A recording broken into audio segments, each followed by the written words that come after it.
ये एक बड़ा बदलाव मैंने देखा है कि हमारे यहाँ पर अगर कोई चीज़ सरकार को नापसंद है और आप उसकी मुखालफत करते हैं तो आप पर कड़ी से कड़ी कार्रवाई हो सकती है। अच्छा इकरा, ये बताइए, इंडिया में लगातार खबरें आती है, सोशल मीडिया पर आप देखते होंगे, कहीं मुसलमानों की मॉब लिंचिंग हो रही है, कहीं जय श्री राम के नारे लगवाए जा रहे हैं, कहीं मस्जिदों का सर्वे हो रहा है। जो हमारा हिंदुस्तान था उसमें और आज में जो फ़र्क आया है वो चंद सालों में आया है। एक राजनीतिक पार्टी की वजह से आया है, उनके एजेंडे की वजह से आया है। और यही कोशिश करनी है कि जो हमारा हिंदुस्तान पहले हुआ करता था उसको हम दोबारा कैसे वापस बना सकें।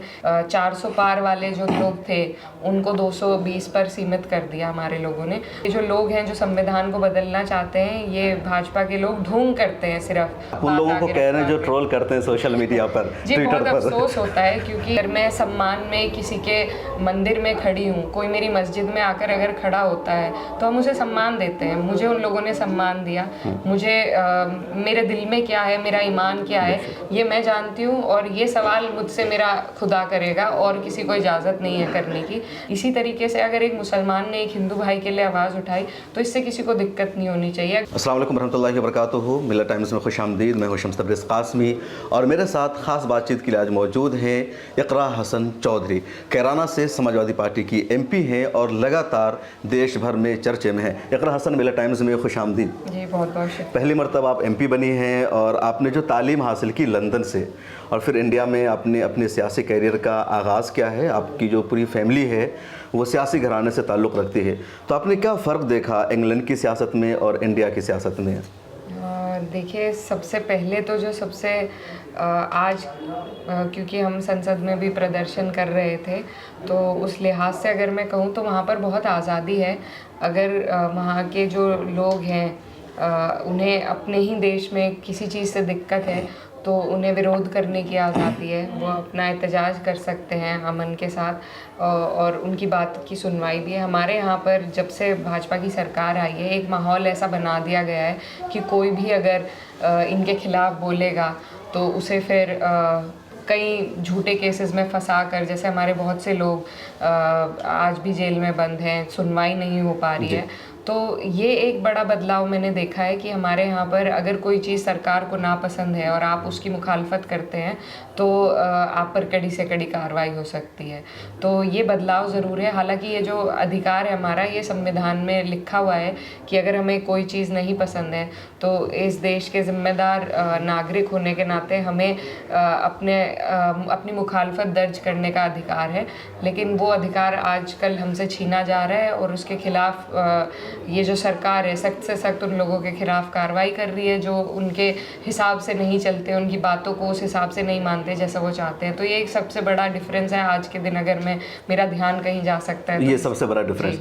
अच्छा इकरा, आप MP बनी लेकिन आपने अपने पॉलिटिकल करियर का आगाज़ 2016 में किया और पहला चुनाव ज़िला पंचायत का था। वो आप हार जाती हैं, हालांकि 22 में आप अपने भाई के लिए आप कैंपेन करती हैं, जीत मिलती है, 24 में आपको जीत मिली। तो एक छोटे से चुनाव में आपको हार मिली, बड़े चुनाव में आपको जीत मिली, क्या फ़र्क महसूस करते दोनों में? जी बहुत अच्छा लगता है। मैं ये कह सकती हूँ कि मेरी ये शुरुआत बहुत पहले से थी। जो हमारी जो लोकल पॉलिटिक्स है उसमें हमारा बहुत पहले से ही, मैं 2014 में सबसे पहले मैंने अपने भाई के लिए कैंपेनिंग करी थी और लगातार 14 से हर चुनाव में मैं जाती थी। लेकिन सिर्फ क्योंकि मैं उस दौरान पढ़ाई कर रही थी तो सिर्फ चुनाव के दौरान ही मैं अपना वक्त दे पाती थी। तो जब ये 16 का चुनाव लड़ा तो हमारा जो परिवार है, हम लोग कैराना की राजनीति में बहुत गहराई से और बहुत अंदर तक हम लोग उसमें काम करते हैं। लोकल इलेक्शन हो, लोकल मुद्दे हों, उनको अच्छी तरीके से हम समझते हैं। धरती से, धरातल से जुड़े हुए हैं हम अपने इलाके से।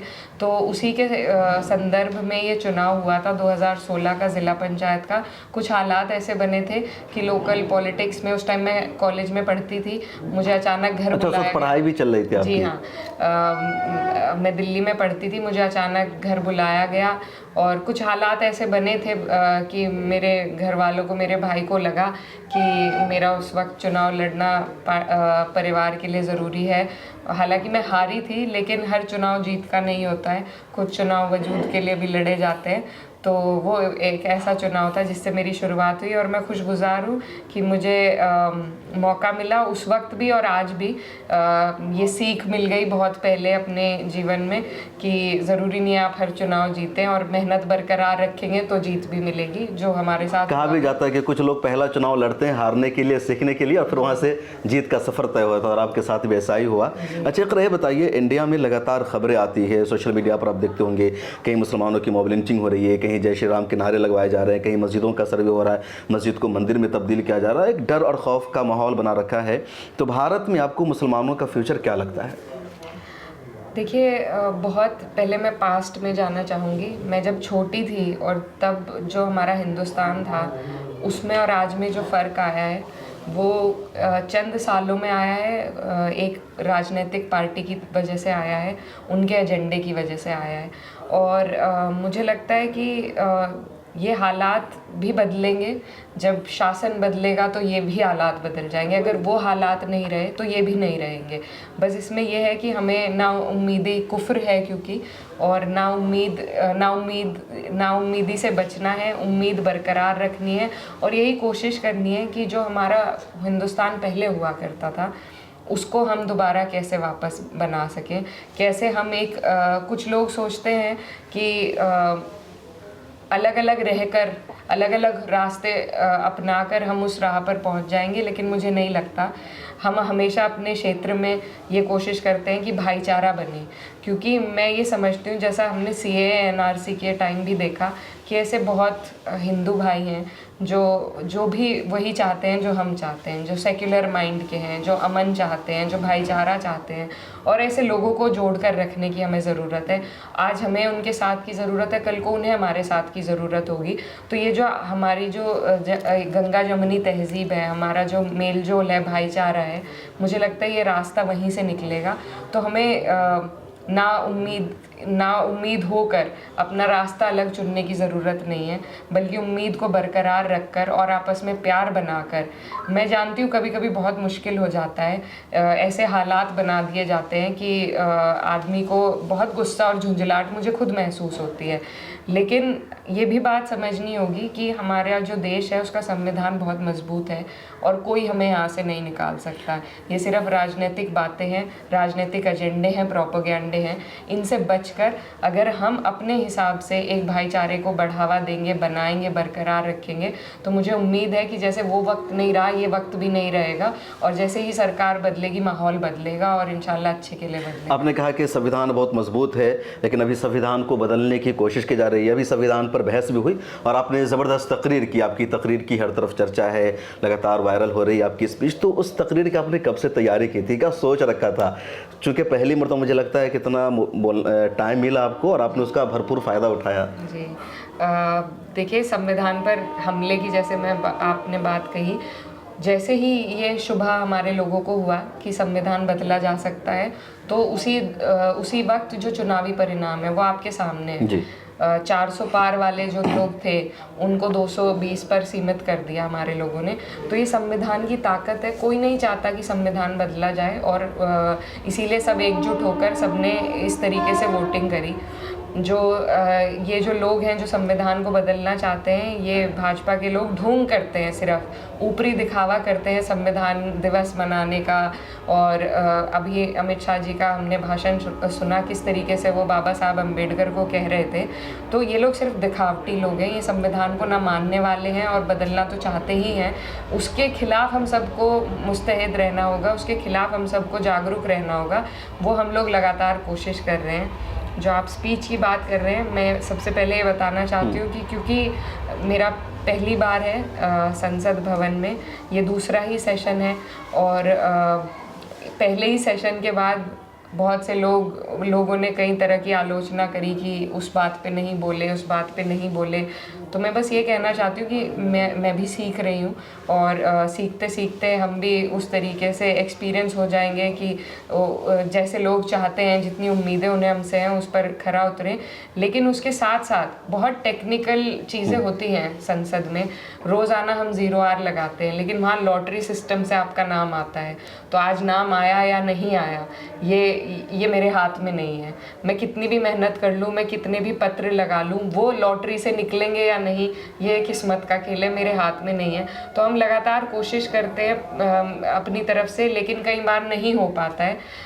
जब संविधान पर चर्चा थी तो मैंने अपने पार्टी के नेताओं को बहुत पहले से, क्योंकि हमें एक हफ्ता पहले पता लग गया था कि संविधान पर चर्चा होगी, तो मैंने तभी उन्हें कहा था कि मुझे ज़रूर बात कहनी है और मुझे कहने का मौका दिया जाए। और मैं बहुत शुक्रगुजार हूँ कि मुझे तीसरा नंबर मिला। अखिलेश जी, अवधेश जी और उनके बाद तीसरा नंबर, मतलब पार्टी के टॉप लीडर्स के बाद आप ही का नंबर आया। जी, क्योंकि हमारा पीडीए का भी संदेश है, तो पिछड़े, दलित, अल्पसंख्यक, मैंने कहा था अल्पसंख्यक मुसलमानों में से मुझे मौका दिया जाए। तो इसमें जिया भाई ने भी मुझे सपोर्ट किया। उन्होंने कहा पहले आप बोलिए। अच्छा, उन्होंने विड्रॉ किया, क्या पीछे हटा? जी, क्योंकि संभल का मुद्दा एक अभी मौजूदा मुद्दा था, लेकिन उसके बावजूद उन्होंने कहा नहीं, आप रखिए अपनी बात। तो पार्टी ने मौका दिया और मैं शुक्रगुजार हूँ पार्टी की। और जो मौका मिला था, 5-6 मिनट का हमें मौका मिलता है, न्यू कमर्स हैं हम, तो उस हिसाब से मैंने अपनी तैयारी आप मानेंगे नहीं पर उसी दिन की तैयारी। अच्छा, उसी दिन की तैयारी थी। और उसी दिन अल्लाह ने मौका दिया, पार्टी ने, और आप सबको पसंद आई। तो मेरी कोशिश लगातार यही है कि ईमानदारी से और पूरे सच्चे दिल से मैं अपने लोगों की, चाहे उसमें कोई भी कौम हो, कोई भी जाति हो, क्योंकि मेरा क्षेत्र ऐसा है कि मुझे हर बिरादरी ने सब लोग हैं वहाँ, सब बिरादरी ने मुझे वोट दिया और मैं सबकी जिम्मेदार हूँ वहाँ पर। तो मैं सबके लिए हक की, इंसाफ की आवाज़ उठाऊंगी। आज मुझे ऐसा महसूस हुआ कि ये मौजू सही था उठाने का, तो आज हमने इस पे उठाया। मैंने इससे पहले किसानों के लिए उठाई है। हमारे क्षेत्र में हिंदू मुसलमान बहुत बड़ा तबका किसानों का है, उनकी आवाज़ उठाई है हमने। और भी जो भी लगातार मुद्दे आते रहेंगे, तो मेरी बस यही कोशिश है कि मैं ईमानदारी के साथ अपनी जिम्मेदारी निभाती रहूं इस तरह आवाज़ उठाकर। लेकिन मेरी आप लोगों से भी गुजारिश है कि थोड़ी मोहल्लत, थोड़ी सी गुंजाइश हमारे लिए दिल में रखें कि कभी कभी हम ना चाहते हुए भी ऐसे हालात पैदा हो जाते हैं कि हम नहीं कुछ। आप उन लोगों को कह रहे हैं जो ट्रोल करते हैं सोशल मीडिया पर, जी, ट्विटर बहुत पर। अफसोस होता है, क्योंकि देखिए हर आदमी नहीं, कई तरह आपको ट्रोल किया गया। कभी कहा गया कि आपने फेमिनिज्म वाली बात की है, कुछ लोग ट्रोल करते हैं कि आप किसी मंदिर में गई हैं, तो इस तरह की बातें। कुछ लोग आपके दुपट्टा पर सवाल उठाते हैं। जी, देखिए ये सारी चीज़ें हैं और मेरे बहुत सारे, एक इंसान की कई चीज़ों को लेकर बहुत से ओपिनियन हो सकते हैं। मैं महिलाओं को किसी से कम नहीं मानती, वो मेरा फेमिनिज्म है। अगर मैं सम्मान में किसी के मंदिर में खड़ी हूँ, कोई मेरी मस्जिद में आकर अगर खड़ा होता है तो हम उसे सम्मान देते हैं। मुझे उन लोगों ने सम्मान दिया, मुझे मेरे दिल में क्या है, मेरा ईमान क्या है, ये मैं जानती हूँ। और ये सवाल मुझसे मेरा खुदा करेगा और किसी को इजाज़त नहीं है करने की। लेकिन जो जिम्मेदारी मुझे ऊपर वाले ने सौंपी है, उस हिसाब से अगर किसी के सम्मान में मैं किसी की जगह खड़ी हूँ, तो मुझे नहीं लगता कि इसमें कोई इतनी बड़ी बात है। और अगर कोई ईद पे मुझे मुबारकबाद देने कोई हिंदू आता है तो मुझे बहुत अच्छा लगेगा।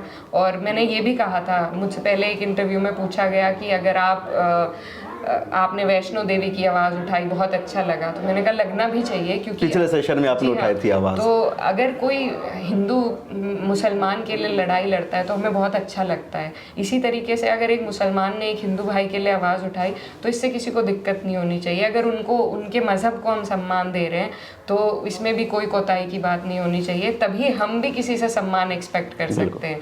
तो ये मेरा मानना है।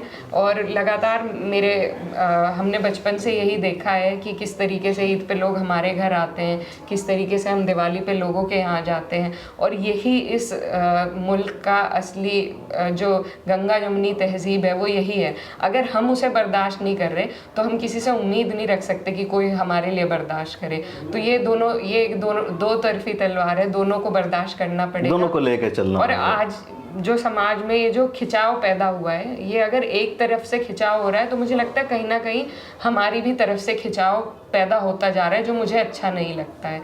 तो हमारा ईमान भी ये कहता है कि हमें सबको सम्मान देना चाहिए, को प्यार से बुलावा देना चाहिए। तो वही मेरी कोशिश है और आगे भी यही रहेगी। उससे कुछ लोगों को, कुछ चंद लोगों को दिक्कत हो सकती है, तो उनके लिए मैं अपनी इस सीख को नहीं बदल सकती। ये मेरे वालिद की दी हुई सीख है। आखिरी सवाल अगर आपको जाना भी एक प्रोग्राम में, आप एक खातून भी हैं, नौजवान भी हैं, सियासत में मुसलमान लड़कियां या मुसलमान ख़वातीन बहुत कम हैं। दूसरी तरफ बीजेपी की तरफ से कहा जाता है कि हमने मुसलमान खातून को एक तरह से ताकतवर बनाया है, उनको एम्पावर किया है। तो क्या आप चाहेंगी, कुछ ऐसा आप करेंगी सियासत से हटकर कि मुसलमान ख़वातीन को ज़्यादा से ज़्यादा सियासत में आने का मौका मिले, आपकी तरह और भी इक़रा हसन पैदा हो? जी बिल्कुल नहीं, बहुत अच्छी बात है। देखिए हर तबके की जो महिलाएं हैं, मुझे लगता है अभी बहुत पीछे हैं, चाहे हिंदू समाज में हो या मुसलमान में हो या किसी और समाज में हो। हमें लगता है कि अभी सभी के लिए काम करने की ज़रूरत है और मैं सबसे ज़्यादा ये चाहती हूँ कि महिलाएं राजनीति में जब आती हैं तो वो एक अलग तरीके का स्वभाव लेकर आती हैं, जिसमें वो सबका ध्यान रखते हुए एक शालीनता के साथ अपनी बात रख सकती हैं। और मैं शालीनता उस हिसाब से नहीं कहती कि कमज़ोरी में या कमज़ोर तरीके से, लेकिन एक बहुत ज़रूरी नहीं है कि आपको दमदार तरीके से अपनी बात कहने के लिए चिल्लाना ज़रूरी है या हंगामा करना ज़रूरी है। अगर आपकी बात में दम है, वज़न है, तो आप अपनी प्यार से भी बात रखेंगे तो वो भी उधर तक जाएगी। मेरा इस बात में यकीन है और मैं कोशिश भी यही करती हूँ कि मेरी बात फिजूल की राजनीति से हटकर मुद्दे की बात पे हो। तो बहुत अच्छा रहेगा अगर महिलाएं आएँ और मेरी कोशिश रहेगी कि मैं सबसे ज़्यादा, अगर देखिए सबसे पहले अगर किसी भी वर्ग को, चाहे कोई भी वर्ग हो, उसे आगे बढ़ाने के लिए शिक्षा उनको देनी ज़रूरी है। तो मेरी कोशिश यही रहेगी कि जितनी भी हम अपनी बहनों को शिक्षित करा सकें, ज़्यादा से ज़्यादा उन्हें बढ़ावा दे सकें, तो उसी के वहीं से सारे रास्ते निकलेंगे। तो मेरी कोशिश यही रहेगी। मैंने वादा भी किया है और उस पर काम भी करने का प्रयास पूरा चल रहा है कि जल्द से जल्द हम अपने, कम से कम अपने क्षेत्र में सबसे पहले शिक्षा के लिए हम काम करें। घर में तो सब लोग खुश हैं ना आपसे, फैमिली, आपकी अम्मी, वालिद साहब तो आपके नहीं हैं, आपके भाई सब? जी, भाई और मैं मिलजुल कर एक दूसरे का हाथ बटाते हैं और मेरी जो वालदा हैं उन्हें बस थोड़ा काम इतना ज़्यादा हो गया है कि घर पर टाइम कम दिया जा रहा है, तो उस बात से थोड़ी, पर वो समझती हैं क्योंकि वो खुद भी राजनीति में रही हैं, एमपी भी रही है ना वो। जी, तो अल्लाह का शुक्र है घर में सब खुश हैं, सब लोग काम में। लड़ाई तो ऐसे नहीं कि भाई को एमपी होना चाहिए था, आप एमपी बन गई, आप उनसे आगे बढ़ गई, वो यूपी तक रह गए, असेंबली तक? जी नहीं, इस बात में मैं अपने भाई की तारीफ़ करना चाहती हूँ क्योंकि जिस हिसाब से वो मुझे बढ़ावा देते हैं, कभी वो ये नहीं सोचते कि किसी भी काम में वो हीरो बने। वो हमेशा पीछे बैकग्राउंड में रहते हैं और मुझे आगे करते हैं। तो सब जगह ऐसे हालात हमें देखने को नहीं मिलते। कई बार जैसा आपने सवाल किया, तलखियाँ हो जाती हैं, लेकिन हमारे यहाँ ऐसा बिल्कुल नहीं है। इस चीज़ में मेरे भाई बहुत प्रोग्रेसिव हैं और मुझे बहुत सपोर्ट करते हैं और बहुत खुश होते हैं। तो उनका साथ ही है, उन्होंने ही सारा मेरी राजनीति की रूपरेखा, मेरे चुनाव की रूपरेखा सब उन्होंने किया है। मैंने सिर्फ मीडिया में शोबाजी करी है, बाकी सब काम उनका है। तो ज़्यादा मेहनत उनकी है और उनसे मुझे लगातार सीखने को मिलता है। जो भी चीज़ें, कोई मौजू ऐसा हो जिसमें मैं फंस जाऊं, तो हमेशा वो मेरी मदद करते हैं, मुझे उसमें से निकालने की कोशिश करते हैं। तो उनका जो सपोर्ट है, उनकी बदौलत ही है कि मैं इतना आगे बढ़ पा रही हूँ। एक आखिर, सोशल मीडिया पर आपकी रील बहुत वायरल होती है, आप जा रहे हैं, कुछ कर रहे हैं, तो ये जो आपकी रील देखने वाले हैं, मैंने इंटरव्यू लेने के लिए प्रोग्राम बनाया तो मुझे कई लोगों ने कहा कि मेरी बात कराइएगा, तो इन लोगों को कुछ कहना चाहेंगे? जी, मैं सबसे पहले तो धन्यवाद देना चाहूँगी, शुक्रिया अदा करना चाहूँगी कि लोग इतना प्यार देते हैं। लेकिन मैं साथ में ये भी कहना चाहूँगी कि बहुत लोग ये लिखते हैं कि ये हर वक्त रील बनाती है, तो मैं उन्हें कहना चाहूँगी कि मैं नहीं बनाती। कई बार मुझे पता भी नहीं होता है, अक्सर कर मुझे पता नहीं होता है कि कौन कहाँ से बना रहा है और वो कहाँ से कहाँ पहुँच रही है। ये मेरा पेशा नहीं है। मैं काम के लिए बाहर जाती हूँ, निकलती हूँ और उस दौरान अगर कोई बना रहा है तो मैं नहीं रोकती और फिर वो चल जाती हैं और सब प्यार देते हैं, तो उसके लिए मैं शुक्रिया अदा ज़रूर करूँगी। लेकिन ये भी कहना चाहूँगी कि मेरा ध्यान 100 की 100 अपने काम पर है, ना निजी ज़िंदगी में है, ना इन सब चीज़ों पर है, बस अपने काम पर है, अपने लोगों के काम पर है। और मैं चाहूँगी वहीं पर ध्यान, मतलब कि आपको टिकटॉकर ना समझे, इंस्टाग्राम की रील को ही ना समझे, बल्कि आपका फोकस सियासत पर है। तो बहुत शुक्रिया इकरा हसन, बातचीत करने के लिए थी इकरा हसन साहिबा। साहिबा कैराना लोकसभा से। और मैं एक और बात कहना चाहूँगी, ये जो AI आया है, AI टूल जो जी, उससे कई फोटोज ऐसी बनाई जाती हैं, किसी और के कपड़ों पर मेरे फोटो लगा दी जाती है और वो अलग तरीके की दिखाई देती है। मैं तो समझ जाती हूँ, लेकिन बहुत से लोग नहीं समझते हैं। तो मैं ये भी आपके माध्यम से बताना चाहूँगी कि कई चीज़ें जिसमें मैं बहुत ज़्यादा सजने संवरने में यकीन नहीं रखती हूँ, तो कई जगह पर जहाँ मैं दिखती हूँ उस तरीके से, तो वो AI से बनी हुई फ़ोटोज़ हैं, अलग अलग लिबास में हैं, अलग अलग तरीके से हैं। मेरा उस तरीके का वो नहीं है, लेकिन उन पर मैंने शिकायत भी करी है। पर सोशल मीडिया और जो इंटरनेट है एक ऐसी जगह है जहाँ पर बहुत कुछ बहुत बड़ी दुनिया आप बन नहीं चुकी है। बहुत कुछ कर सकते हैं। आपको बहुत बड़ा सिस्टम चाहिए उसे मैनेज करने के लिए, जो हमारे बस से बाहर है। तो वो भी मैं बताना चाहूँगी कि कुछ लोगों के शायद जहन में ये भी गलतफहमी हो सकती है कि मैं किस तरह की पोज मार के फ़ोटो दे रही हूँ। वो भी मेरी फ़ोटोज़ नहीं है। मेरी फ़ोटो अगर आपको कहीं मिलेगी, लोगों के बीच में मिलेगी, किसी से मिलते जुलते मिलेगी। उसके अलावा अगर मेरी कोई सिंगल फ़ोटो है, तो ये मैं सबके कहना चाहती हूँ कि कोई सिंगल फ़ोटो मेरी खुद की नहीं है। बहुत शुक्रिया इकरा हसन साहिबा। तो कैराना लोकसभा से आप समाजवादी पार्टी की सांसद है और तमाम मुद्दों पर आपने खुलकर बातचीत की, हर सवाल का जवाब दिया। कैसा लगा आपको हमारा ये इंटरव्यू, हमारी बातचीत? कमेंट सेक्शन में ज़रूर लिखिएगा। फिर मुलाकात होगी किसी और शख्सियत के साथ। अपना ख्याल रखिए। मुझे दीजिए इजाज़त। मिल्लत टाइम्स को जारी रखने और मजबूत बनाने के लिए हमारी आर्थिक सहायता कीजिए। ये एक आज़ाद मीडिया हाउस और कमजोरों की आवाज़ है। आप हमें देखें, सुने, पढ़ें और हर महीने ज्यादा नहीं, सिर्फ 100 रुपए से मदद करें। डिटेल्स डिस्क्रिप्शन में मौजूद हैं।